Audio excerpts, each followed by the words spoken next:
باركنا حوله لنريه من آياتنا إنه هو السميع البصير۔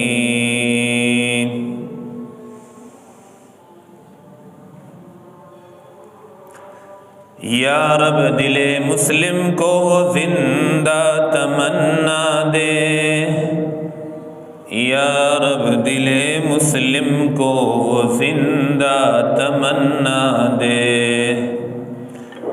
جو قلب کو گرما دے، جو روح کو تڑپا دے، بھٹکے ہوئے آہو کو پھر سوئے حرم لے چل۔ اللہم صلی علی سیدنا محمد وعلی آل سیدنا محمد وبارک وسلم۔ اللہم صلی علی سیدنا محمد وعلی آل سیدنا محمد وبارک وسلم۔ اللہم صلی علی سیدنا محمد وعلی آل سیدنا محمد وبارک وسلم۔ اللہ رب العزت نے سید الاولین والآخرین امام الانبیاء صلی اللہ علیہ وسلم کو اللہ تعالیٰ نے امام الکل، امام الانبیاء، امام الرسل، امام الملائکہ بنایا ہے، اور وہ عزتیں اور بلندیاں اللہ تعالیٰ نے عطا فرمائی ہیں جن پر انسان ہی کیا فرشتے بھی فخر کرتے ہیں۔ یوں تو اگر ہم دیکھیں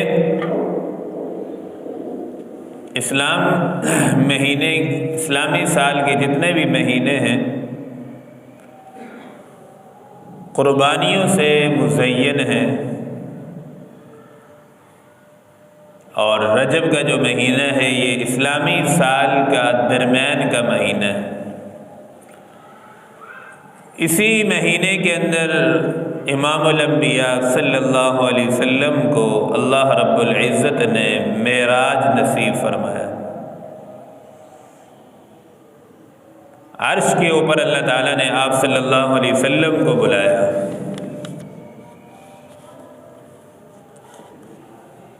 اب یہ بات تو ظاہر ہے کہ حضور صلی اللہ علیہ وسلم فرماتے ہیں کنت نبیا بین الماء والطین، کہ میں اس وقت بھی نبی تھا جب آدم علیہ السلام مٹی اور گارا تھے، کسی کو بھی پیدا نہیں کیا گیا تھا۔ حضور صلی اللہ علیہ وسلم کی ذات اطہر اس وقت بھی موجود تھی۔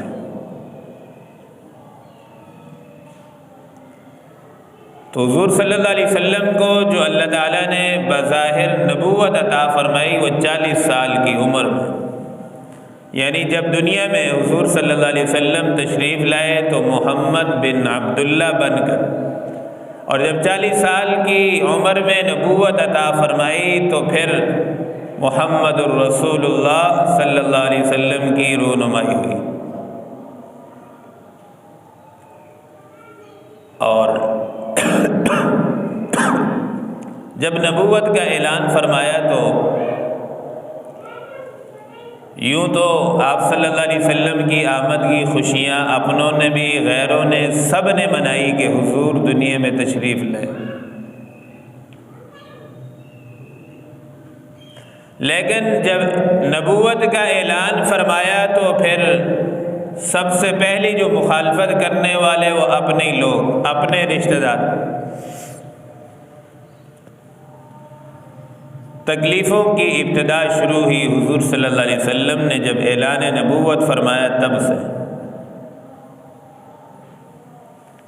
اور پھر اسی اثناء کے دوران آپ صلی اللہ علیہ وسلم کے چاچا بھی دنیا سے رخصت ہو گئے، دادا بھی رخصت ہو گئے، والدہ بھی دنیا سے چلی گئی، والد امجد تو آپ کی تشریف آوری سے پہلے دنیا سے چلے گئے۔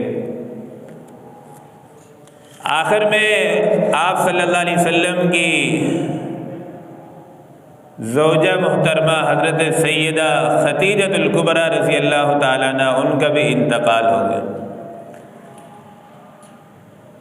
پریشانیاں بڑھتی جا رہی ہیں، کم نہیں ہو رہی۔ اور اس سال کو آپ صلی اللہ علیہ وسلم نے عام الحزن بھی کہا کہ پریشانیوں کا سال۔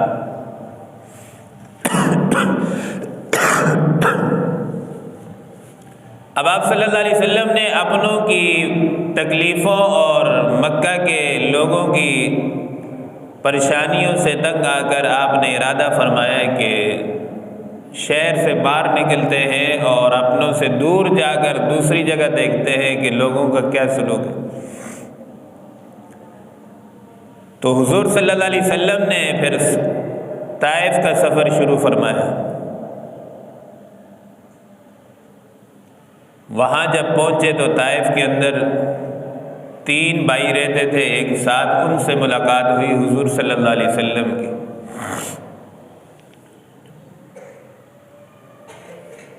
تو پہلے والے بھائی نے ملاقات کے بعد کہا کہ اگر اللہ نے حضور صلی اللہ علیہ وسلم کو نبی بنا کر بھیجا ہے تو پھر ان قریب کعبہ کا جو پردہ ہے وہ چاک ہونے والا ہے۔ دوسرے نے کہا نعوذ باللہ کہ اللہ کو حضور صلی اللہ علیہ وسلم کے علاوہ کوئی اور نبی نہیں ملا جو نبی بنا کر بھیج دیتے۔ تیسرا بھائی کوئی سنجیدہ طبیعت کا تھا، اس نے کہا کہ اگر اللہ نے واقعی نبی بنا کر بھیجا ہے تو پھر تو اچھی بات ہے، اگر نبی نہیں ہے تو پھر ان سے بات کرنا بھی نہیں ہے۔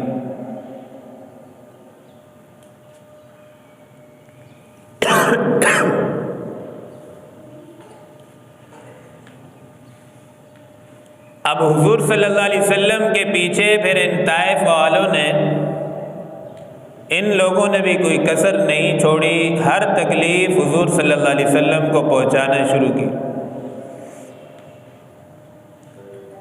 حتیٰ کہ بدماشوں کو پیچھے لگایا تو ان نے آپ صلی اللہ علیہ وسلم کے خلاف سازشیں بھی کی، پتھر بھی مارے گئے، آپ کے پاؤں مبارک اسی طائف کی وادیوں میں لہولہان ہو گئے۔ دونوں پہاڑیوں کے درمیان حضور صلی اللہ علیہ وسلم نے ہاتھ اٹھا لیے دعا کے لیے کہ الہ العالمین اگر آپ ناراض ہیں تو اس وقت تک آپ کو راضی کرنا ضروری ہے جب تک آپ راضی نہ ہوں۔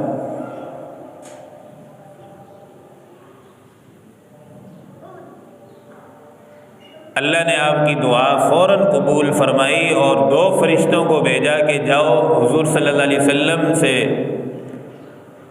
پوچھ لو، اگر حضور فرماتے ہیں کہ یہ دونوں وادیوں کو پہاڑوں کو ملا دے، ان لوگوں کو تباہ و برباد، بستی والوں کو نیست و نابود کر دیں تو فوراً یہ کام ہو جائے گا، لوگوں کا نام بھی نہیں رہے گا، نشان بھی نہیں رہے گا، بستی والے بھی مٹ جائیں گے اور دونوں پہاڑ آپس میں ملیں گے، سب کچھ ختم۔ حضور صلی اللہ علیہ وسلم نے فرمایا یا اللہ نہیں، اللہم اہد قومی فإنہم لا یعلمون، ہو سکتا ہے کہ یہ ایمان نہیں لا رہی، یہ قوم مجھے جانتی نہیں ہے، ہو سکتا ہے ان کی نسلوں میں کوئی ایمان والا پیدا ہو جائے۔ حضور صلی اللہ علیہ وسلم نے بددعا نہیں فرمائی، فرشتوں کو اس چیز کی اجازت نہیں دی کہ ان کو تباہ و برباد کر دی جائے۔ حضور صلی اللہ علیہ وسلم اسی غم کی حالت میں آگے ام ہانی کے گھر آرام فرمانے لگے رات کو۔ اسی غم میں، اسی پریشانی میں کہ میرا بھی کاش کوئی ساتھی ہوتا، میں اسے اپنا دکھ سناتا اور وہ مجھے تسلی دیتا، کاش میرا کوئی ساتھی نہیں ہے، غم خوار نہیں ہے جو میرے غموں کو سنتا، میرا دل جو ہے ٹھنڈا ہوتا، دل کی پریشانیاں دور ہوتی۔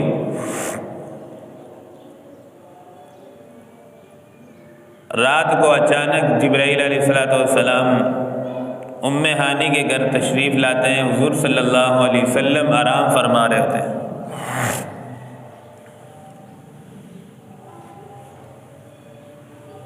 جبرائیل علیہ السلام آ کر عرض کرتے ہیں یا رسول اللہ صلی اللہ علیہ وسلم کہ اللہ نے آپ کے لیے سلام بھیجا ہے آپ صلی اللہ علیہ وسلم نے سنا فوراً خوش ہوئے۔ پھر جبرائیل علیہ السلام نے فرمایا کہ آپ کا رب آپ سے ملاقات کا شوق رکھتا ہے۔ آپ صلی اللہ علیہ وسلم یہ سن کر اور خوش ہوئے، اور پھر یہاں سے ام ہانی کے گھر سے حضور صلی اللہ علیہ وسلم مسجد حرام کی طرف تشریف لے گئے۔ اب یہاں سے آگے سفر کے ابتدا ہوتی ہے معراج کے سفر کی۔ مسجد حرام پہنچ کر حضور صلی اللہ علیہ وسلم کے لیے ایک سواری لائی جاتی ہے، جو سواری جنت سے منگوائی گئی ہے، اور اس سواری کی رفتار اتنی تیز ہے، امام الانبیاء صلی اللہ علیہ وسلم فرماتے ہیں کہ جہاں میری نگاہ پڑتی تھی اس سواری کا قدم وہاں پڑتا تھا۔ براق سواری، براق کہتے ہیں بجلی کو، بجلی کی طرح تیز سواری لے گئی۔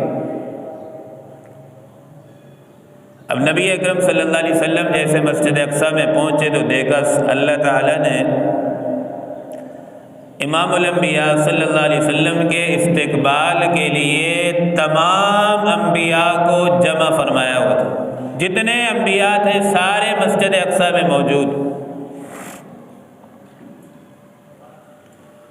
اذان ہوئی، نماز کا وقت ہو چکا۔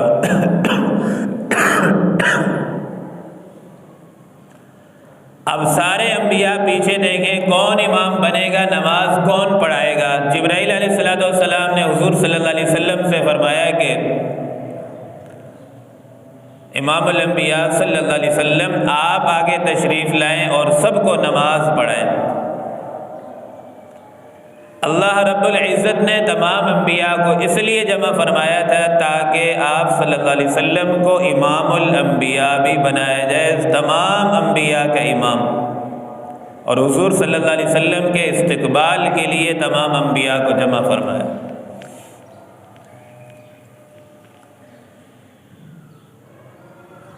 اور پھر یہاں سے آگے مسجد اقصی سے جو سفر شروع ہوا، براق سواری یہاں تک ختم ہوگی، پھر یہاں سے آگے دوسری سواری لائی گئی،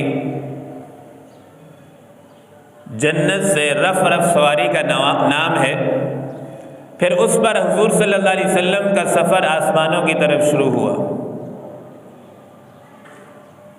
چونکہ جنت جو ہے یہ 7 آسمانوں سے اوپر ہے، اور جنت الفردوس جو ہے یہ سب جنتوں سے اوپر عرش الہی کے ساتھ یہ جنت الفردوس ہے۔ اس کی چھت جو ہے اللہ رب العزت کا عرش ہے۔ اب اس سفر کے دوران امام الانبیاء صلی اللہ علیہ وسلم کو کئی مناظر دکھائے گئے۔ جنتیوں کا حال بھی دیکھا، جہنم کے جو لوگ ہیں جہنمیوں کا، ان کا بھی حال احوال حضور صلی اللہ علیہ وسلم کو دکھایا گیا۔ جنت کے کچھ لوگوں کو امام الانبیاء صلی اللہ علیہ وسلم نے دیکھا کہ کچھ لوگ ہیں وہ کھیتی باڑی کرتے ہیں اور تھوڑی دیر تک ان کی کھیتی تیار ہوتی ہے، پھر وہ کاٹتے ہیں، فصلیں ان کی تیار ہو جاتی ہیں۔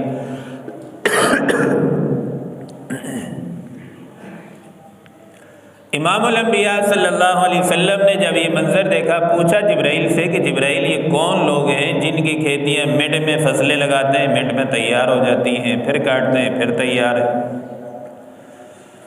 امام الانبیاء صلی اللہ علیہ وسلم کو بتلایا گیا کہ یا رسول اللہ صلی اللہ علیہ وسلم یہ وہ لوگ ہیں نیک لوگ جن کی نیکیوں کا بدلہ اللہ رب العزت دنیا میں بھی انہیں دیتے ہیں اور آخرت میں بھی دیتے ہیں۔ یہ نیک لوگوں کی مثال ہے۔ پھر آپ صلی اللہ علیہ وسلم کو کچھ قدموں کی چلنے کی آواز سنائی دے گی۔ عرش پر ہیں، حضور ہیں، جبرائیل ہیں اور کوئی بھی نہیں، چلنے کی آواز آ رہی ہے۔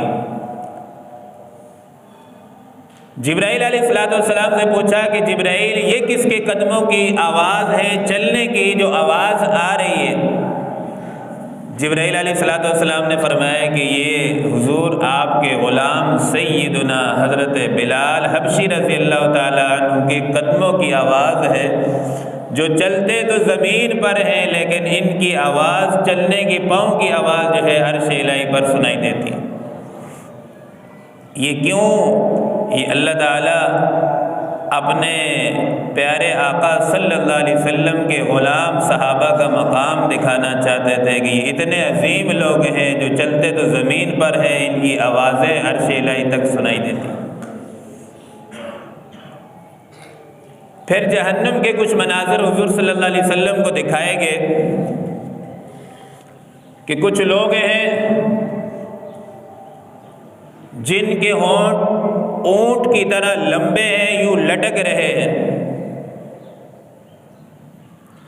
اور ایک فرشتے کی ڈپٹی ہے، وہ کینچی اٹھا کر ان ہونٹوں کو کاٹ رہا ہے۔ امام الانبیاء صلی اللہ علیہ وسلم نے فرمایا جبرائیل یہ کون لوگ ہیں، یہ سزا کس وجہ سے انہیں مل رہی ہے؟ جبرائیل علیہ السلام نے فرمایا یا رسول اللہ صلی اللہ علیہ وسلم یہ وہ لوگ ہیں جو دنیا میں ادھر کی بات اٹھائی ادھر بتا دی، ادھر کی اٹھائی ادھر بتا دی، اور اپنے سے 10 باتیں اور اضافہ کر کے فتنہ پھیلاتے تھے۔ یہ وہ لوگ ہیں آج ان کے ہونٹ اونٹ کی طرح لمبے لمبے ہیں اور فرشتے کینچی سے انہیں کاٹ رہے ہیں۔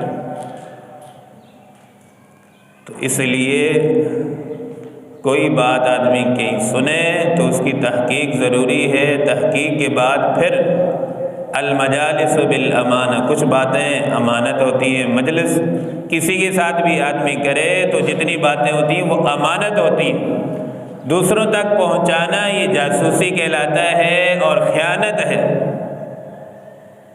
ایسے لوگوں کا انجام جہنم میں آپ صلی اللہ علیہ وسلم کو یہ دکھایا گیا۔ کچھ لوگوں کو دیکھا نبی کریم صلی اللہ علیہ وسلم نے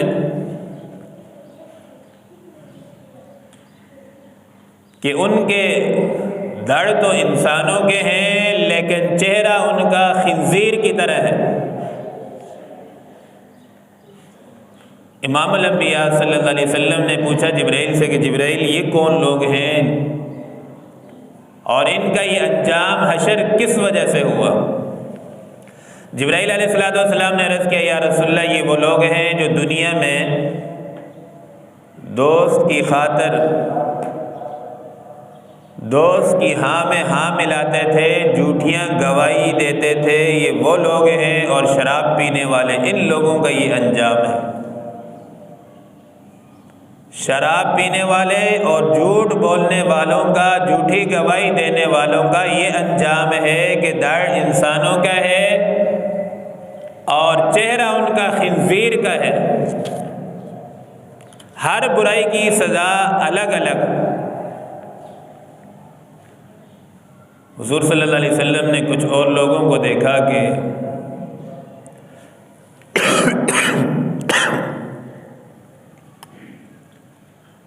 ان کی شرمگاہیں ماتھے پہ لگی ہوئی ہے اور ان سے پیپ نکل رہی ہے اور وہ ان کو پی رہے۔ امام الانبیاء صلی اللہ علیہ وسلم نے پوچھا جبرائیل یہ کون لوگ ہیں، ان کے ساتھ یہ معاملہ کیوں کیا جا رہا ہے؟ حضور صلی اللہ علیہ وسلم کو فرمایا گیا کہ یا رسول اللہ صلی اللہ علیہ وسلم یہ وہ لوگ ہیں جو دنیا میں مرد و عورت زنا کرتے تھے، یہ زانی لوگ ہیں۔ زانیوں کا یہ انجام کہ ان کی شرمگاہیں ماتھے پر لگی ہوئی تھی اور اس سے پیپ نکلی وہ پی رہے۔ اس لیے قرآن میں اللہ نے فرمایا نا وَلَا تَقْرَبُوا الزِّنَا، زنا کے قریب بھی مت جاؤ،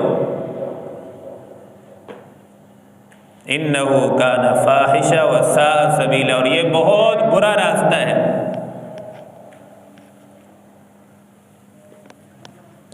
اور کچھ عورتوں کو دیکھا امام الانبیاء صلی اللہ علیہ وسلم نے کہ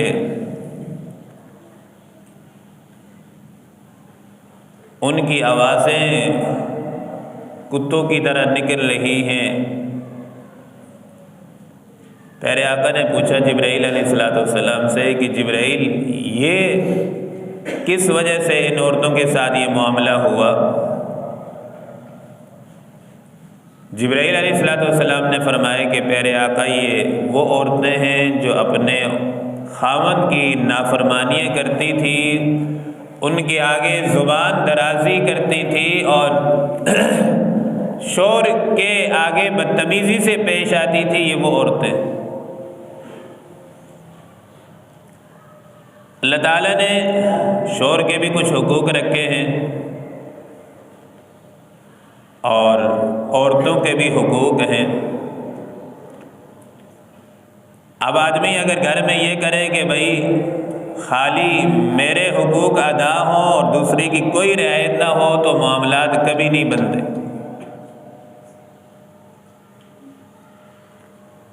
اب میرے کپڑے پر اگر ناپاکی لگی ہے تو ناپاکی کو جب دھوئیں گے پاک پانی سے تب پاک ہوگی، اگر ناپاکی کو ہم ناپاک پانی سے دھوئیں گے کبھی بھی ناپاکی پاک نہیں ہوگی، کیونکہ جس چیز سے آپ دھو رہے ہیں وہ پانی ناپاک ہے۔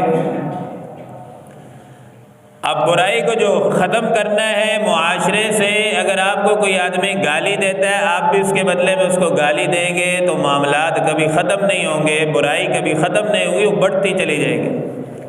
تو قرآن نے اس کا بہترین اصول بتایا ہے کہ ادفع باللتی ہی احسن السیئہ، برائی کو ختم کرنے کا آسان جو طریقہ ہے وہ یہ ہے کہ برائی کے بدلے میں آگے سے تم نیکی کرو۔ کوئی اچھائی تمہارے ساتھ نہیں کرتا تو کوئی بات نہیں، نیکی کرو۔ ہاں اگر ایک بندے کی طرف سے ہمیں اچھائی مل رہی ہے اور ہم بھی اس کے بدلے میں اچھائی کرتے ہیں تو یہ تو کاروبار ہو گیا، عدلے کا بدلہ۔ پڑوسی کے گھر سے ہمارے گھر میں کچھ نہیں آ رہا، ہمیں چاہیے ہم اس کے گھر میں کچھ بھیج دیں۔ تو قرآن نے یہ بہترین اصول وضع فرمایا ہے کہ ادفع باللتی ہی احسن السیئہ، برائیوں کو اگر ختم کرنا ہے معاشرے سے تو یہ نیکی سے ہوگا، حسن سلوک سے ہوگا۔ تو اللہ تعالیٰ نے جہاں شور کے حقوق رکھے ہیں وہاں گھر والوں کے بھی، عورتوں کے بھی حقوق رکھے ہیں۔ کچھ لوگوں کو دیکھا حضور صلی اللہ علیہ وسلم نے کہ کچھ لوگوں کے سروں کو کچلا جاتا ہے اور سر ان کے بالکل قیمہ بن جاتے ہیں، پھر کچھ دیر بعد فرشتوں کی یہی ڈیوٹی ہے، پھر اٹھا کے ان کو کچل دیا جاتا ہے، سر ان کے قیمہ بن جاتے ہیں۔ امام الانبیاء صلی اللہ علیہ وسلم نے فرمایا کہ جبرائیل یہ کون لوگ ہیں اور ان کے ساتھ یہ معاملہ کس وجہ سے؟ جبرائیل علیہ السلام نے فرمایا پیارے آقا یہ بے نمازی لوگ ہیں جو دنیا میں نماز نہیں پڑھتے تھے۔ بے نمازیوں کا یہ انجام ہے، یہ سزا ہے۔ اب معراج میں امام الانبیاء صلی اللہ علیہ وسلم کو جو تحفہ ملا اللہ رب العزت کی طرف سے پوری امت کے لیے جو تحفہ ہے وہ نماز کا ہے۔ جب یہ نماز کا تحفہ ملا تو صحابہ اکرام خوش ہو گئے کہ اب اللہ رب العزت سے ہر چیز لینے کا ہمیں ذریعہ واسطہ مل گیا، اور جس کی زندگی سے نماز نکل گئی تو سمجھ لیں اس کی زندگی سے دین نکل گیا، دین رخصت ہو گیا۔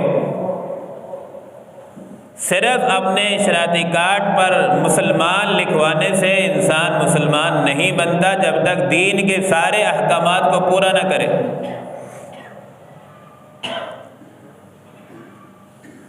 اب حضور صلی اللہ علیہ وسلم کو سب سے پہلے 50 نمازوں کا حکم دیا گیا۔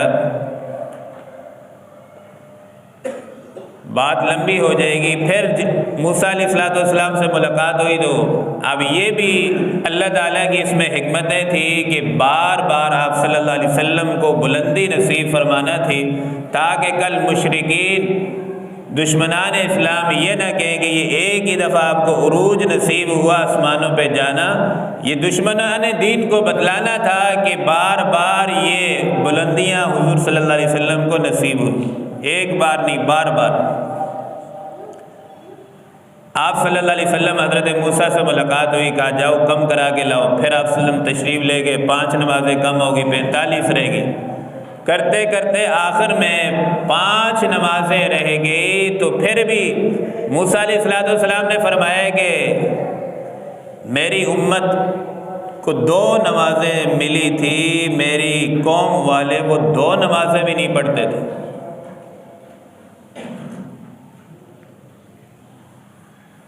تو آپ صلی اللہ علیہ وسلم نے فرمایا کہ موسیٰ اب مجھے شرم آتی ہے بار بار جاتے ہوئے۔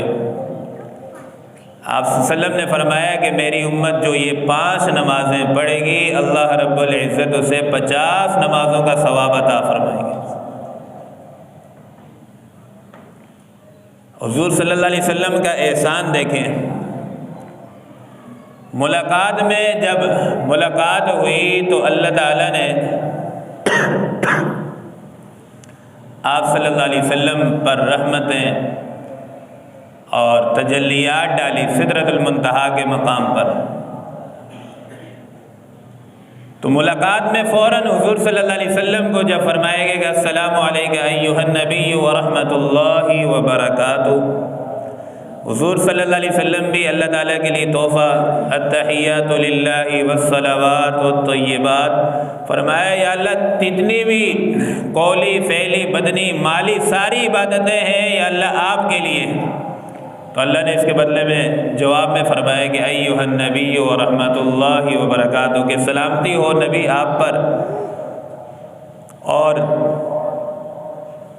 آپ صلی اللہ علیہ وسلم نے فوراً آگے سے فرمایا کہ السلام علینا وعلی عباد اللہ الصالحین۔ اس ملاقات میں اپنی امت کو حضور صلی اللہ علیہ وسلم نہیں بھولے اور فوراً فرمایا کہ اس میں جو میری امت کے نیک لوگ ہیں ان پر بھی سلامتی ہو۔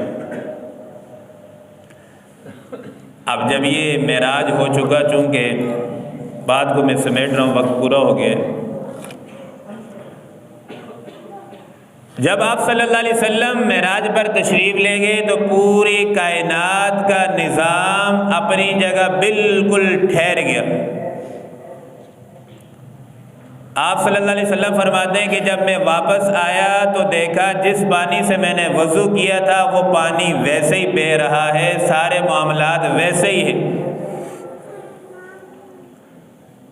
واپس جب آئے تو مشرکین نے، جن نے نہیں ماننا ہوتا وہ کہاں مانتے ہیں، کسی نے کہا کہ نعوذ باللہ یہ جادوگر ہے، اتنی تھوڑی سی دیر میں 7 آسمانوں کا سفر مسجد حرام سے مسجد اقصی، سارا سفر اتنی دیر میں کیسے کر لیا۔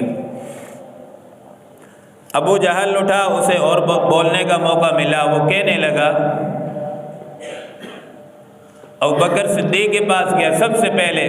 ابو جہل کہنے لگا کہ صدیق یہ بات بتاؤ ہمیں، تو آپ بڑے عقل مند سمجھدار آدمی لگتے ہو، یہ بتاؤ اگر کوئی آدمی یہ کہے کہ میں رات کے وہ بھی تھوڑے سے حصے میں مسجد حرام سے مسجد اقصی 7 آسمانوں کا سفر جنت جہنم کر کے آیا ہوں، تو کیا آپ اس کی بات پر یقین کر سکتے ہو؟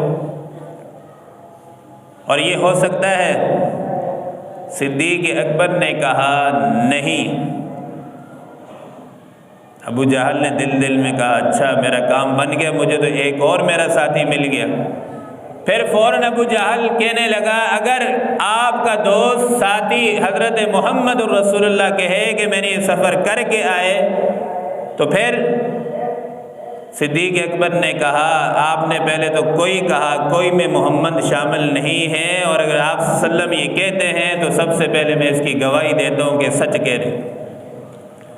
جب کوئی بھی گواہی دینے کو تیار نہیں تھا اس وقت صدیق اکبر نے آپ کی گواہی دی، اسی وجہ سے آپ کا نام اس کے بعد صدیق پڑ گیا کہ سچے ہیں آپ۔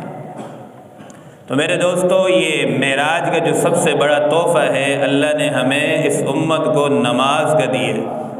اور دنیا سے جاتے ہوئے حضور صلی اللہ علیہ وسلم نے آخری وقت میں بھی اپنی امت کو نماز کی تلقین فرمائی۔ جتنی اچھی نماز ہوگی اتنی اچھی زندگی ہوگی، اور نماز میں سب سے اہم نماز جو ہے وہ فجر کی نماز ہے، اور فجر کی نماز میں بھی سب سے اہم جو ہے فجر کی 2 سنتیں ہیں۔ پوری کائنات کی نعمتیں ایک طرف رکھ دو اور فجر کی 2 سنتیں ایک طرف، تو فجر کی 2 سنتیں باری ہیں۔ اللہ تعالی ہم سب کو نماز کی توفیق عطا فرمائے۔ وآخر دعوانا الحمد للہ رب العالمین۔